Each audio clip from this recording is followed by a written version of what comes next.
আজকে বানিয়েছিলাম হাতে মাখা মুসুরির ডাল।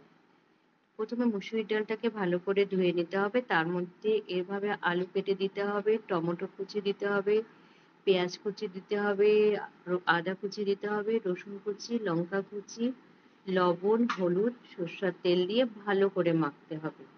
ভালোভাবে যখন মাখা হয়ে যাবে তারপরে আমরা ওভেনে একটা কড়াই বসিয়ে এই মাখাটা কড়াইয়ের মধ্যে ঢেলে দিব। তোমরা চাইলে এটা কড়াইয়ের মধ্যেও একবারে মেখে বসিয়ে দিতে পারো।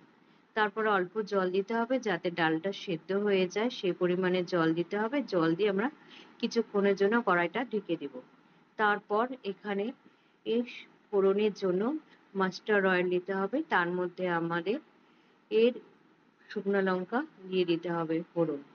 এরপর ডালের মধ্যে এটাকে দিয়ে তার উপরে ধনিয়া ধনিয়া পাতা একটু কুচিয়ে দিতে হবে। ব্যাস রেডি হয়ে যাবে ডালটা। ডালটা খেতে না ভীষণ টেস্টি হয়, তোমরা খেয়ে দেখো।